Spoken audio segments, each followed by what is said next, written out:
કુટુંબીજનો, આપણા family members, આપણા મિત્રો અને સકારાત્મક સ્નેહીઓ. સકારાત્મક સ્નેહીઓ એટલા માટે કહું છું કે આપણા સગાવાલાઓ આપણા કાબુમાં નથી હોતા, આપણે પસંદ નથી કરતા, આપણને ક્યારેક મળે છે અને ક્યારેક આપણને એમ થાય કે આપણી પાસે વિકલ્પ જ નથી, શું કરવું, બહુ નેગેટિવ છે, પણ કેમ છો કેમ નહીં તો કરવું પડે. તો સોશિયલ મીડિયામાં આપણી પાસે ઓપ્શન છે એમને ફોલો ન કરવાનું.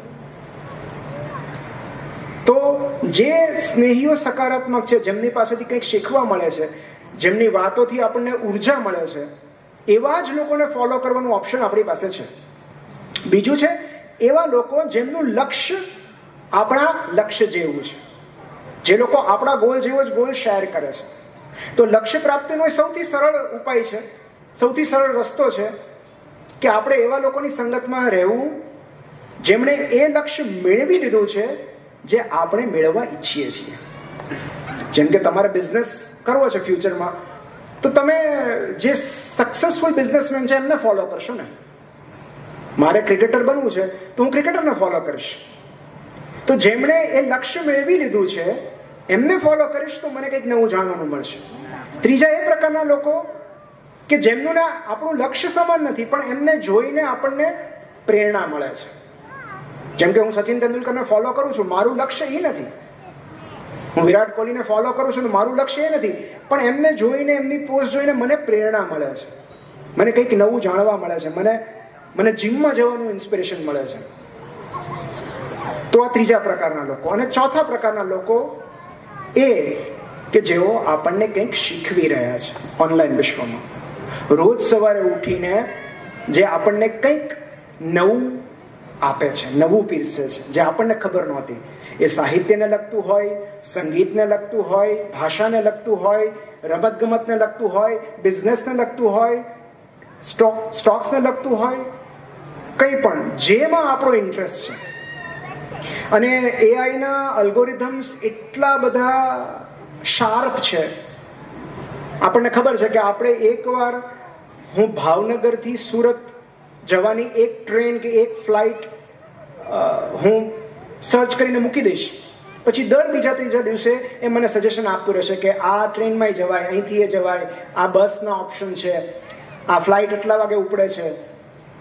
ત્યાં સુધી કે એની કુકીઝ મારા મેલમાં પણ આવશે. જ્યારે હું મેલ ખોલું ત્યારે મને એમ થાય કે આમાં તો મેં કંઈ કોઈને મેલ નથી કર્યો, તો એ સાઈડમાં જે એડ આવશે એ ભાવનગર સુરતની એડ આવશે. તો આટલા બધા શાર્પ અલ્ગોરિધમ્સ છે, એઆઈ છે, કે આર્ટિફિશિયલ ઇન્ટેલિજન્સ આપણે એક વર્ડ સર્ચ કરીએ એની આપણી પાછળ પડી જાય છે. તો એનો આપણે આપણી ફેવરમાં ઉપયોગ કરવો પડશે. જેમ કે મારે કોઈ પુસ્તક વાંચવું છે તો હું એકવાર સર્ચ કરીને મૂકી દઈશ, પછી એને જ લગતા પુસ્તકો મને સજેસ્ટ કર્યા કરશે. Same is with Instagram and Facebook. તમે એક જે પોસ્ટને, તમે એક સ્પોર્ટ્સની પોસ્ટ લાઈક કરશો, પછી તમારી ફીડમાં સ્પોર્ટ્સ પર્સનના પ્રોફાઇલ્સના ઢગલા થઈ જશે. સો કોના પ્રોફાઇલની આગળ લાઈકનું બટન દબાવવું એ પણ બહુ વિચારવા જેવો નિર્ણય છે. કારણ કે પછી જે આવશે એ એક બહુ સરસ કહેવત છે કે Gigo, garbage in garbage out. મતલબ જે કન્ટેન્ટ આપણે કન્ઝ્યુમ કરીએ છીએ થોડા સમય પછી એ જ કોન્ટેન્ટ આપણામાંથી બહાર નીકળશે. આપણે સાવ નોનસેન્સ રીલ્સ આપણને જે ફ્લેશ કરવામાં આવે છે આપણી સામે, જો એમાં આપણે 30 સેકન્ડથી વધારે સમય વિતાવ્યો કશું જ કર્યા વગર, તો એવા જ પ્રકારના અર્થહીન રીલ્સ ફેસબુક કે ઇન્સ્ટાગ્રામ આપણને બતાવ્યા કરશે. કારણ કે એમને એવું લાગ્યું કે તમે 30 સેકન્ડથી વધારે ત્યાં સમય ગાળ્યો, તમને મજા આવે છે. અને આપણે પેસિવલી, અજાણતા જ એ કોન્ટેન્ટ કન્ઝ્યુમ કરતા જઈએ છીએ અને આપણે નવું કશું જ નથી જાણતા. તો એજ્યુકેશન માટે આપણે થોડાક સભાન બનવું પડશે. જ્યારે આપણે રેગ્યુલર સોશિયલ મીડિયા વાપરીએ છીએ ત્યારે પણ, કે આપણે કોનો ફોલો કરી રહ્યા છીએ, કયા પ્રકારનું કન્ટેન્ટ આપણે કન્ઝ્યુમ કરી રહ્યા છે. એક બહુ સરસ ઓપ્શન હોય છે ફેસબુકમાં, તમે ઉપરના 3 ટપકા ક્લિક કરશો ને એટલે એમાં આખું વિન્ડો ખુલશે કે show more, show less, not interested, interested. તમે શો લેસ કરશો એ લોકો આ પ્રકારની ફીડ તમને બતાવવાનું ઓછું કરી નાખશે. ઇન્ટરેસ્ટેડ એટલે આ પ્રકારની જેમ કે હું ઓનલાઈન બુક્સ વાંચું છું, તો ઓનલાઈન પુસ્તકોના હું પણ એ કરું છું, મારા પુસ્તકોના ફોટા પાડીને હું ઇન્સ્ટાગ્રામ પર મૂકું છું, જેથી કરીને જેને બુક વાંચવાની આળસ આવતી હોય એ સોશિયલ મીડિયાના બહાને પણ એકાદું પાનું તો વાંચે. તો એ રીતે ફેસબુકમાં હું જે પેજીસ પર ક્લિક કરું પછી હું ઇન્ટરેસ્ટેડ અથવા શો મોર કહી દઉં એટલે ફેસબુક સમજી જાય કે આ યુઝરને ઓનલાઈન બુક્સમાં ઇન્ટરેસ્ટ છે, એટલે મારે એમને ઓનલાઈન બુક્સના પેજીસ બતાવવા પડશે, મારે એમને બુક્સના રેફરન્સ આપવા પડશે, મારે એમને સિમોન સિનેકની રીલ બતાવવી પડશે, માર્ક મેન્સનની રીલ બતાવવી પડશે, કારણ કે એમને ઓથર ગમે છે, આમની પ્રકૃતિ ઓથરની છે. મારે યુરોલોજી કોઈ ફેલોને ફોલો કરવા હોય તો હું કહીશ ઇન્ટરેસ્ટેડ, તો AI સમજી જશે કે આમને યુરોલોજીના આ માણસ છે, એમને યુરોલોજીમાં રસ છે, તો મારે એ પ્રકારની કોમ્યુનિટી બિલ્ડ કરવાની છે ઓનલાઈન. તો પણ આપણે AIને કહેવું પડે કે આપણે કયા પ્રકારનું એજ્યુકેશન મેળવવા માંગીએ છીએ, કારણ કે જ્યાં સુધી નહીં કહીએ ત્યાં સુધી એમનો ઉદ્દેશ્ય તો બહુ સ્પષ્ટ છે, તમે મહત્તમ સમય સોશિયલ મીડિયા પર વિતાવો અને અમને લાભ કરાવો. એમાં એજ્યુકેશન ક્યાંય નથી આવતું. તો છેલ્લે આપણે ટેકઅવેઝ પોઈન્ટ મેં લખ્યા છે, 6 ટેકઅવેઝ છે ટૂંકમાં આપણે જે કંઈ ડિસ્કસ કર્યું. એમાં પહેલું એ છે કે જેને ભણવું છે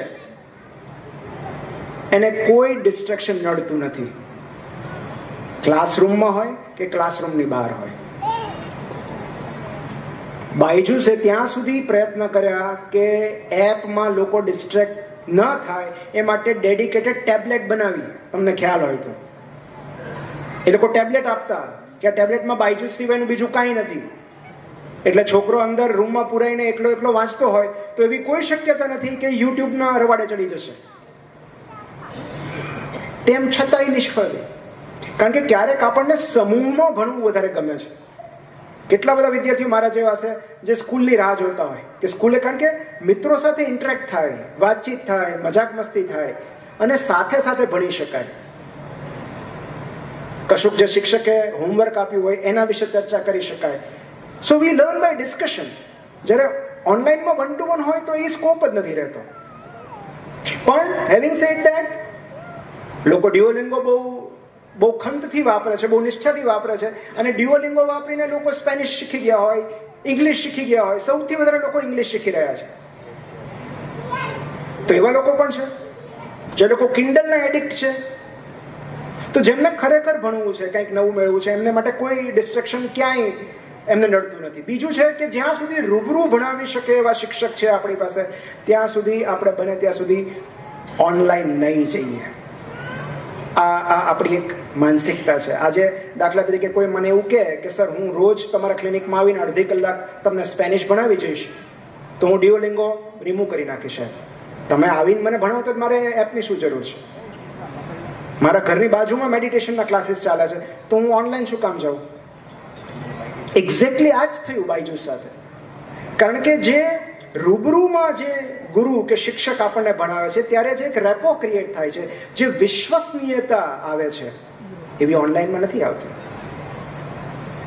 બીજું કે આપણે પ્રશ્નો પૂછી શકીએ છીએ, એ માનવીય હાજરીને અનુભવી શકીએ છીએ, જે ઓનલાઈન વિશ્વમાં શક્ય નથી. એ લોકો ગમે એટલા ક્લાસીસ રાખે ડાઉટ માટેના, સામે શિક્ષક હોય અને જે ભણવાની મજા આવે એવી ઓનલાઈનમાં નથી આવતી. આપણે બધાએ અનુભવ્યું છે લોકડાઉન દરમિયાન.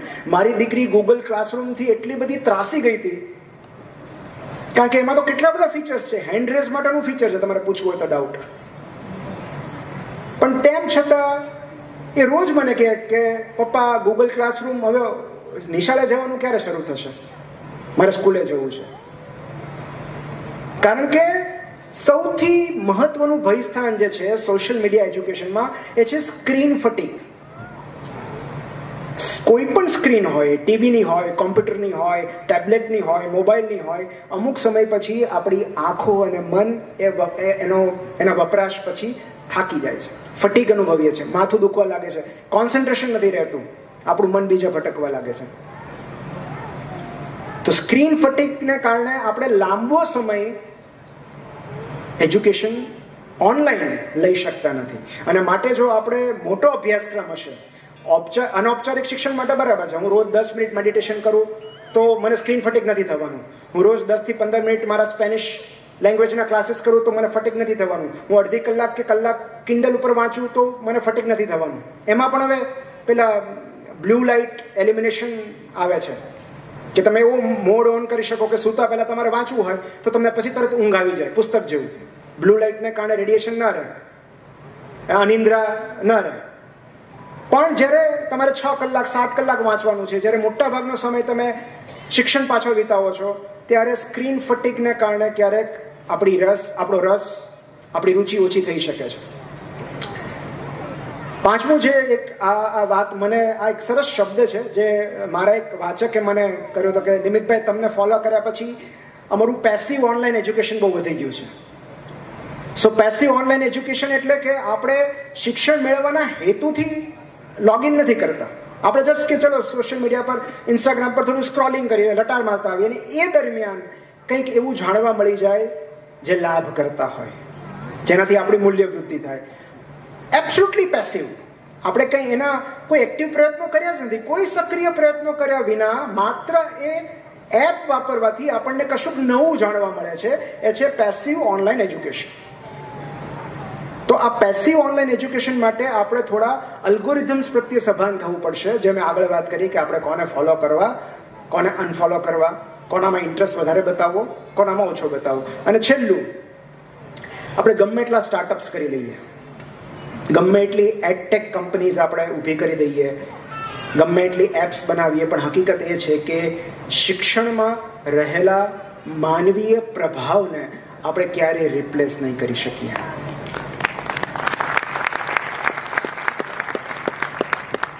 બાયજૂસ નિષ્ફળ જવાનું એક કારણ એ પણ હોઈ શકે કે વર્ષોથી આપણે ગુરુની હાજરીથી ટેવાયેલા છીએ. સ્ક્રીન પર નહીં, સાક્ષાત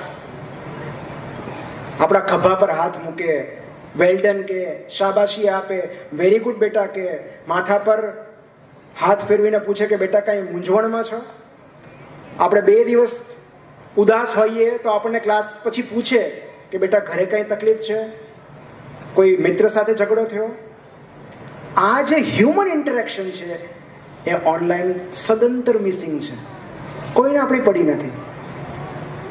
અને માટે અત્યારે જે ટ્રેન્ડ છે, અત્યારે આપણી પાસે જે ડેટા છે, જે માહિતી છે, એના આધારે આપણે એટલું કહી શકીએ કે નજીકના ભવિષ્યમાં ઔપચારિક શિક્ષણનો વિકલ્પ આપણને દેખાતો નથી ઓનલાઈન વિશ્વમાં. અને માટે અત્યારે જેમણે જે યુનિકોર્ન એડટેક કંપની છે એ ઓફલાઈન જવાની વાત કરે છે. એનો મતલબ એમ કે જે ફોર્મલ એજ્યુકેશન છે, નિશા કે કોલેજ લેવલ સુધી, ત્યાં સુધી આપણે ઓફલાઈન ક્લાસીસમાં જ સારા છીએ. પણ જ્યારે આપણી પાસે ગુરુ અવેલેબલ નથી, મારી પાસે કોઈ શિક્ષક નથી મેડિટેશન શીખવનારા કે લેંગ્વેજ શીખવનારા કે સ્ટોક માર્કેટ શીખવનારા, તો ત્યારે ચોક્કસ મારે સોશિયલ મીડિયા એપનો સહારો લેવો પડશે.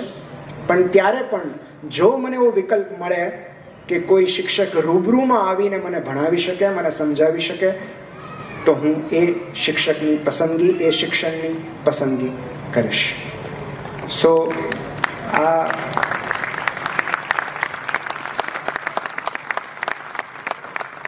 આઈ હોપ કે આજના વિષયને હું ન્યાય આપી શક્યો હોઉં. કારણ કે મેં ઘરમાં પણ કીધું, મારી વાઈફને પણ કીધું કે મારા માટે બહુ જ નવો વિષય છે અને મને વાંચવાની બહુ મજા આવી. કારણ કે અમારા ઘરમાં છેલ્લા કેટલા વખતથી બાયજૂસનું ડિસ્કશન થતું હતું. મારા મમ્મીને શિક્ષણ સાથે આટલો બધો લગાવ, એને ભણવું બહુ જ ગમે. આજની તારીખે એ લાઇબ્રેરીમાં જઈને એ ફિઝિકલ બુક્સ લઈ આવે અને દર બીજા ત્રીજા દિવસે એ પુસ્તકની આપ-લે કરે લાઇબ્રેરીમાં. એ ઓનલાઈન નથી વાંચી શકતી. તો અમારે ડિસ્કશન થાય કે આ બાયજૂસના ફેલિયર પાછળ કયા કારણો જવાબદાર હોઈ શકે. કારણ કે આટલી મોટી એડટેક કંપની જો આટલી ખોટમાં આવી જાય, એના પર આટલી બધી નાદારી નોંધાય, આટલા બધા કેસીસ થાય, તો વાંક આપણો છે કે આપણે ઓનલાઈન શિક્ષણ મેળવી ના શક્યા, કે પછી વાંક ફાઉન્ડર્સનો છે કે તેઓ ફંડને મેનેજ ન કરી શક્યા. જે બી કારણ હોય, અત્યારે હકીકત આપણા સૌની સામે છે. અને માટે જ એ એક એડિશનલ કે કોમ્પ્લિમેન્ટરી એજ્યુકેશન તરીકે ચોક્કસ આપણે ઉપયોગમાં લઈ શકીએ, પણ સોશિયલ મીડિયા એજ્યુકેશન કે ઓનલાઈન એજ્યુકેશન આપણા